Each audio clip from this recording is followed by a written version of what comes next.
साथ लखनऊ उत्तर प्रदेश से निकल कर आया है, जो एक महिला स्टूडेंट का रेप किया गया। आइए इस घटना को पूरा समझते हैं कि कैसे हुआ और क्यों हुआ और क्यों उत्तर प्रदेश में रेप बहन बेटियों के साथ में ज्यादा बढ़ रहा है। आइए आप लोग वीडियो को पूरा देखिए और शेयर करिए, क्योंकि एक आज बहन का बात है, आज एक किसी माँ बाप के बेटी का बात है, एक आज किसी बहन और भाई की बात है। आइए इस लड़की को जिस तरीके से चालाकी लगाई, अगर लखनऊ के पुलिस प्रशासन अगर चाहे होती तो उस बहन को कुछ ना हुआ होता और ऐसे दरिंदों को कुटाई हुआ होता। और अगर आज वो जेल में होते और उसके साथ वो बहन अपने घर पर होती। आइए पूरा वीडियो बताते हैं। एग्जाम के दौरान बेटी घर से निकलती है और रात को 1 से 1:30 बजे के बीच में 4 बाग उतरती है और 4 बाग उतर कर ना वो ओला उबर के पास कॉल करती है, ना ऑनलाइन किसी भी गाड़ियों को करती है। वो कम पैसों की वजह से वहां पे लगे हुए 4 बाग के रास्ते पे ऑटो वालों की पूछती है और जो सबसे कम बताता है वो उसी गाड़ी में बैठ जाते हैं। और भी पैसेंजर रहते हैं। उस लड़की को आना था चिन्हट, उस लड़की को चिन्हट आना था। और जब लड़की को रात को 1:30 बजे के करीब में वो ऑटो वाला देखा तो उसका नियत खुद ही खराब था। अब आपको बता दें कि जो हत्यारा मुठभेड़ में मारा गया पुलिस प्रशासन के द्वारा, उस पे 10 से 15 मुकदमा थे और ऐसे मुकदमे जिसको लगे रहते हैं, पुलिस प्रशासन और ट्रैफिक पुलिस के अधिकारी लोग लाइसेंस कैसे बना देते हैं। देखिए हमारे उत्तर प्रदेश की तादाद यही है, जो ज्यादा अपराधी होता है, जहां तक लोगों ने बताए हैं, या तो वो भक्ति में पुजारी बन के बैठ जाता है, या तो फिर वो ऑटो चलाने लगता है, या तो फिर वो नेता बन जाता है।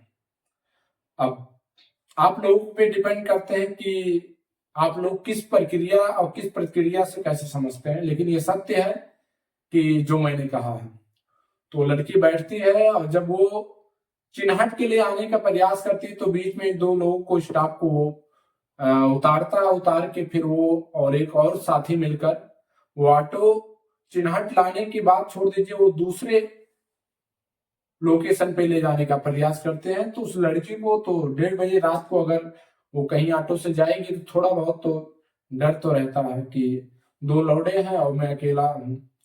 तो वो क्या करती है कि अपने परिवार के पास लोकेशन भेज के और व्हाट्सएप पे मैसेज भेजती है। और सभी को पता है कि जब जवान बेटी और जवान लड़की जब घर से निकलती है तो माँ बाप को, पूरे परिवार को नींद नहीं आता, ये हकीकत है। तो वो मैसेज भेजती है लोकेशन पे, ये लोकेशन है, मुझे जाना कहीं और कहीं और ले जा रहा था। वो बेटी डर गई थी कि अगर यहाँ से मैं चिल्लाऊं तो 1:30 बजे रात के करीब में कौन सुनेगा, मेरे साथ घटना हो सकता है। वो कहीं ना कहीं अपने जान की दांव पे लगा के, लेकिन समझदारी इस बात का है कि वो लड़की, वो बहन दिमाग लगाई और मैसेज की, लोकेशन भेजी, उसके घर वाले लोकेशन देखते रहे, ट्रैक करते रहे और फिर वो पुलिस के पास में कॉल करके वो लोकेशन को भेजते हैं। और वो मलिहाबाद के पास में बगिया में एक ले जाता है, जो आम का बगीचा रहता है, वहां पे ले जाके उस लड़की को उतार के वो लड़की भागने की प्रयास करती है, छुड़वाने की प्रयास करती है। इन लोगों को मतलब धक्का मुक्की करती है, लेकिन 2 दरिंदे मिलकर इस अंजाम को हैवानी तरीके से देते हैं कि लड़की मतलब लड़ाई करते करते इन लोगों से टकराते टकराते वो खुद बेहोश हो जाती है। उसके साथ वो लोग हत्यारे रेप करते हैं और रेप करने के साथ साथ में वो लड़की मर जाती है।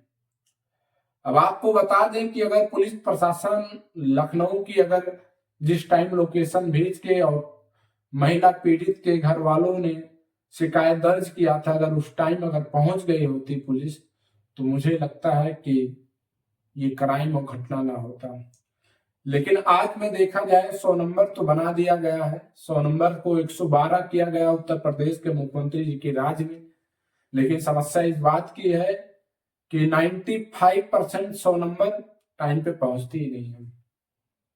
लेकिन जब ऐसे घटना अगर है और रात को 12 से 1 बजे के बीच में जब कॉल जाए बताया जाता है कि ऐसी ऐसी समस्या है, तो वहां पे पुलिस प्रशासन और 100 नंबर को और कॉल करके और वहां के स्टाफ को भेजना चाहिए कि जल्द से जल्द जो 100 नंबर पहुंच सके पहुंचे, क्योंकि एक बेटी और बहन की इज्जत की बात है। लेकिन समस्या इस बात का है कि हमारे उत्तर प्रदेश में कि पुलिस कर्मियों, पुलिस के अधिकारियों और 100 नंबर की गाड़ियों में बैठे हुए पुलिस कर्मियों की पता नहीं किस बात का भूख है। उन्हें पैसे को लेके भूख है कि अपने काम को नाकामी दिखाने के लिए भूख है, कि वो क्या करते हैं ये मुझे नहीं पता, लेकिन जब कहीं घटना होता तो पुलिस प्रशासन का नाम क्यों आ जाता है? जब कहीं किसी भी प्रकार की हत्या अगर होता है तो वहां पुलिस प्रशासन की वजह से होता है। उत्तर प्रदेश के मुख्यमंत्री जी जिस तरीके से लोगों को सस्पेंड करते हैं, सस्पेंड करने से मतलब नहीं बनेगा, सस्पेंड करने से क्राइम नहीं मिटेगा। ऐसे पुलिस कर्मियों को कम से कम 10 से 15 साल के लिए जेल भेज देना चाहिए, तब इन लोगों को समझ में आएगा कैसे क्या होगा। सोचिए अगर वहां पे पुलिस प्रशासन मौके पर पहुंचती तो जिस तरीके से हैवानियत का वो लोग गेम खेलने का प्रयास कर रहे थे, वो लोग आज जेल में होते और बहन अपने घर पे होती।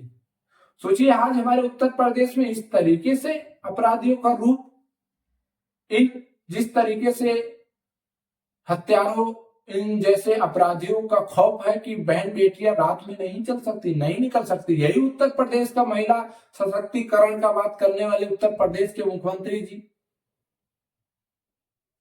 आवाज चुप क्यों है? आज लखनऊ के पुलिस प्रशासन पे बहुत बड़ा सवाल उठ रहा है कि सोचिए कि इस तरीके का अंजाम एक युवा स्टूडेंट लड़की के साथ में हैवानियत होता है, दो दरिंदे मिलकर करते हैं। मानते हैं कि वो इनकाउंटर में ढेर हो गए, मुठभेड़ में मारे गए, लेकिन ये सत्य है कि एक बहन की जान अगर गया तो जान का कीमत है सरकार के पास, है पुलिस प्रशासन के पास। सोचिए बड़ी बड़ी दावा ठोकने वाली उत्तर प्रदेश की सरकार, बड़े बड़े दावा ठोकने वाली पुलिस प्रशासन की रवैया फेल क्यों हो जाती है?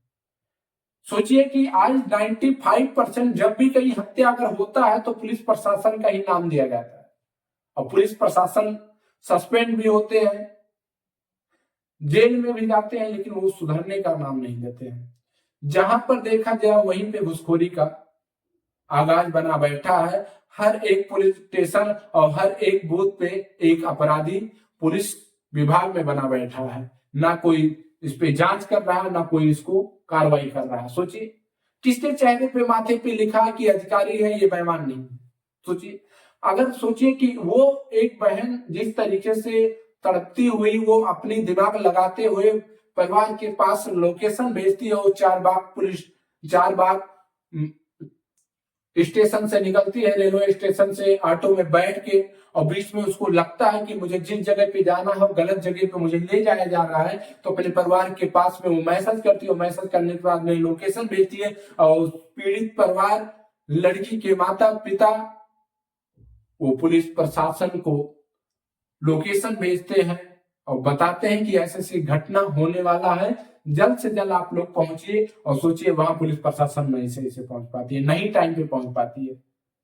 क्या बात किया जाए उत्तर प्रदेश की, क्या बात किया जाए? सोचिए अरे आप लोगों को विरोध करना है तो विरोध वाल से करिए विरोध, लेकिन जब बात उत्तर प्रदेश के बहन बेटियों की आए, जब बात पुलिस प्रशासन की नाकामी की आए, जब बात उत्तर प्रदेश के मुख्यमंत्री की नाकामी की आए, जब बात उत्तर प्रदेश के महिला सशक्तिकरण की बात आए, तो एकजुट होने का प्रयास करिए ना भाई। कब तक ये लड़ाई हम लोग लड़ते रहेंगे, एक दूसरे को देखते रहेंगे और देख के हम लोग जुल्म को सहते रहेंगे, और जुल्म का इंसाफ और जुल्म को कम करने वाला कौन खड़ा होगा, कौन आवाज उठाएगा? और जो आज सच्चाई की लड़ाई लड़ने का प्रयास करता है, या तो उसे मार दिया जाता है या तो उसे दबा दिया जाता है। अगर वो अपनी जान को हथेली में रख कर अगर आप लोग के बीचों में पहुंच कर उन समस्याओं को दिखाने का प्रयास करता है, तो कहीं ना कहीं आप सोच सकिए कि ऐसे ईमानदार पत्रकार की जरूरत है, ना कि पैर खींचने की जरूरत है। सोचिए जिस तरीके से एक महिला दिमाग लगाई, अगर पुलिस प्रशासन चाहती तो उस महिला का एक बाल विवाह का वो अपराधियों लोग ना कर पाते, जिस तरीके से हैवानियत दिए हैं। और आज वो बहन अपने घर में होती है, हंसती खेलती हुई अपने परिवार के साथ में आगे की लड़ाई, अपनी भविष्य की लड़ाई, देश की लड़ाई, उत्तर प्रदेश की लड़ाई लड़ती होती। लेकिन समस्या इस बात का कि उत्तर प्रदेश में हमारे तादाद जिस तरीके से अपराधियों का बढ़ रहा है, क्राइम बढ़ रहा है, रेप बढ़ रहा है, न सरकार ध्यान दे पा रही है, न पुलिस प्रशासन ध्यान दे पा रही है। अभी 2 दिन पहले योगेंद्र मिश्रा को जिस तरीके से पेशाब पिलाकर 3500 रुपए की मजदूरी मांगने की वजह से मारा गया और मारकर उसे पेशाब पिलाया गया, उसे परेशान किया गया, उसे फांसी पे चढ़ने के लिए अपराधियों के द्वारा प्रताड़ित किया गया और लास्ट में वो पुलिस प्रशासन को तहरीर देते हैं और तहरीर देने के साथ में उस घर वालों को इंसाफ नहीं मिलता, योगेंद्र मिश्रा को इंसाफ नहीं मिलता है, वो आत्महत्या कर लेता है, फांसी लगा लेता है और पुलिस प्रशासन के लोग सस्पेंड हो जाते हैं, लेकिन इंसाफ नहीं मिलता है। समस्या इस बात का है कि जब जब कहीं कहीं घटना होता है तब तक एक पुलिस प्रशासन का नाम जरूर आता है और सस्पेंड होते रहते हैं, लेकिन क्राइम नहीं रुकता है और फिर भी पुलिस प्रशासन की दिमाग और पुलिस प्रशासन की आंख और पुलिस प्रशासन की पावर ध्वस्त हो जाती है। तादाद हमारे उत्तर प्रदेश के अपराधियों की इस तरीके से बढ़ रहा है कि इतना बढ़ तो हमारे उत्तर प्रदेश की जनसंख्या का नहीं है। समस्या इस बात का है कि उत्तर प्रदेश के मुख्यमंत्री जी बड़े बड़े दावा ठोकने वाली सरकार आज चुप है तो फिर क्यों है? अरे 10-20 लाख रुपया दे देने से, 2-4 पुलिसकर्मी को सस्पेंड करने से क्राइम नहीं रुकेगा। क्राइम तब रुकेगा जब ऐसे से पुलिसकर्मी और पुलिस प्रशासन के ऊपर एक्शन हो और कम से कम 10 से 15 साल का जेल हो और जेल होने के साथ साथ में इन जैसे लोगों को पुलिस विभाग में रखने से अच्छा है कि सस्पेंड करके और 15 साल का जेल भेज दिया जाए। लेकिन समस्या इस बात का है कि आवाज उठाने की जरूरत है और समस्या इस बात का है कि एकजुट होकर उठाने की जरूरत है। हम लोग आज दरवाजा खटखटाएं तो किसका खटखटाएं? जब भी हम लोग को किसी भी प्रकार की समस्या रूपी पहाड़ खड़ा होता है तो हम लोग क्राइम अपने हाथ में लेने के बजाय हम पुलिस प्रशासन का दरवाजा खटखटाते हैं, पुलिस प्रशासन के आगे जाते हैं और हाथ पैर जोड़ते हैं और प्रयास करते हैं कि हमारे बच्चों को मारा गया, हमारे बच्चों को मजदूरी नहीं दिया जाता, हमारे बच्चों की शिक्षा नहीं मिल पा रहा है और पुलिस प्रशासन के सामने जाके हम लोग लाचार हो जाते हैं और लाचार होकर प्रशासन से हम लोग गुहार लगाते हैं। लेकिन समस्या इस बात का आ जाता है कि जिसके जेब में पैसे, जिसके पास करोड़ों की संपत्ति, वो पुलिस स्टेशन से लेके पुलिस प्रशासन इन गरीबों की उत्पीड़न वो अपने जेब में लेके चलता है। जब चाहता है जिसको मारता है, जब चाहता है जिसको ठोकता है और जब चाहता है जिसको उसको गुलाम बना लेता है। और समस्या इस बात की है जब तहरीर आप देने के लिए जाइए तो पुलिस प्रशासन की किस तरीके से रवैया रहता है वो आप जरूर जानते हैं। अगर आप फटे और पुराने कपड़े पहने हुए हैं, अगर आप पुलिस स्टेशन पे जाते हैं तो किस तरीके से बर्ताव पुलिस के विभाग लोग करते हैं, ये मुझे बताने की जरूरत नहीं है, ये आम जनता खुद जान रही है। लेकिन समस्या इस बात का है कि सर पे हाथ रखने से, बैठने से प्रयास नहीं होगा। प्रयास करिए, आवाज उठाने का प्रयास करिए, एकजुट होने का प्रयास करिए। और जिस तरीके से क्राइम उत्तर प्रदेश में बहन बेटियों के साथ में महिला सशक्तिकरण की बात किया जाता था उत्तर प्रदेश में, वो आज क्यों इस तरीके से दलदल में फंस के और बहन बेटियों के साथ में हत्या हो जाता है, रेप हो जाता है, मर्डर हो जाता है, छेड़खानी होता है। पुलिस प्रशासन हाथ पे हाथ बैठ के और तमाशा देखती है। जब भी किसी प्रकार की समस्याएं हमारे समाज के बीच में आता है, हम लोग तहरीर देने के लिए जाते हैं, 112 डायल करते हैं, हम लोग सोचते हैं कि पुलिस प्रशासन आएगी और अपना काम करेगी। लेकिन पुलिस प्रशासन के कुछ विभाग के ऐसे अपराधी लोग बैठे हुए हैं जिनको पता नहीं है कि वो सैलरी से उनका पेट भरता है कि नहीं भरता, लेकिन उन्हें घूसखोरी और घूस लेने की आदत पड़ गया है।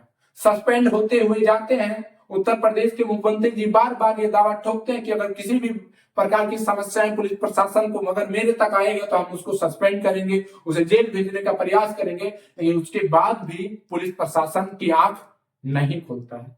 तो क्या करेगा आम जनता? एक कानून का जिस तरीके से सहारा लेता है तो सहारा लेना बंद कर दे, वो कानून अपने हाथ में उठा ले। क्या सोचिए, अगर वो कानून तोड़ के अगर हाथ में उठा ले तो भी परेशानी है। अगर वो पुलिस प्रशासन का दरवाजा खटखटा के अगर वो सोचे कि मुझे इंसाफ मिलेगा, तो जेब में पैसे, 4 लोग की फौज और उसके साथ में नेताजी का पावर होना चाहिए, तब आपका तहरीर और तब आपके नाम से एप्लीकेशन लिखा जाएगा।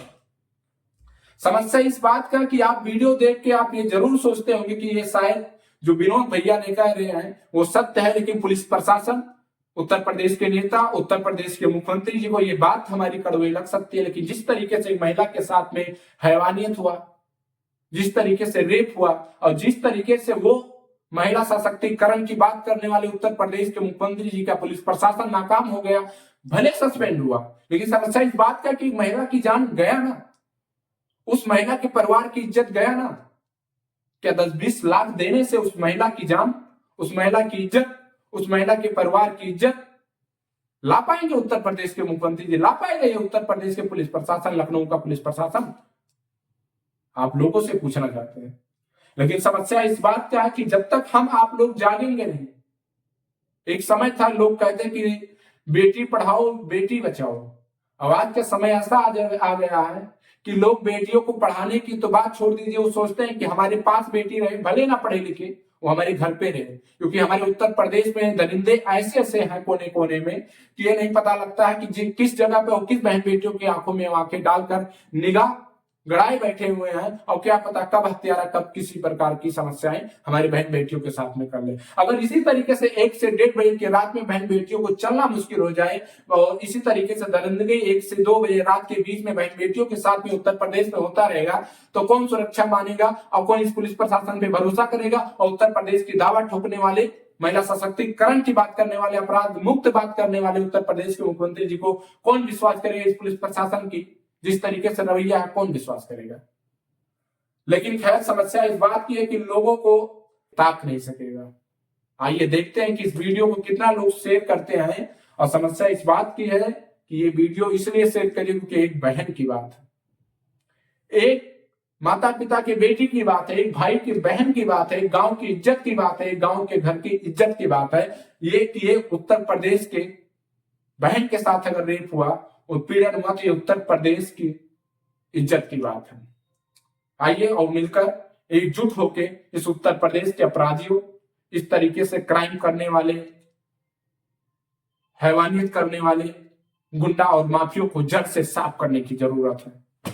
सरकार के साथ पुलिस प्रशासन को ये दिखाने की जरूरत है कि हमारे अंदर की पावर जब जगेगा तो किसी भी अपराधी के द्वारा किसी के साथ ना हैवानियत हो पाएगा, ना हत्या हो पाएगा, ना कोई दबा पाएगा।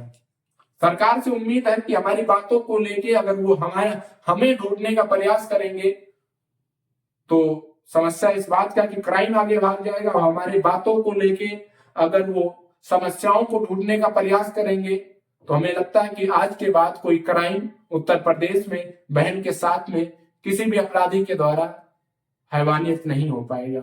सरकार से उम्मीद है, पुलिस प्रशासन से उम्मीद है, और ऐसे अपराधों का अपराध कमर तोड़ने की जरूरत है। बस शेयर करिए वीडियो को और जुड़िए हमारे चैनल पे। जय हिंद।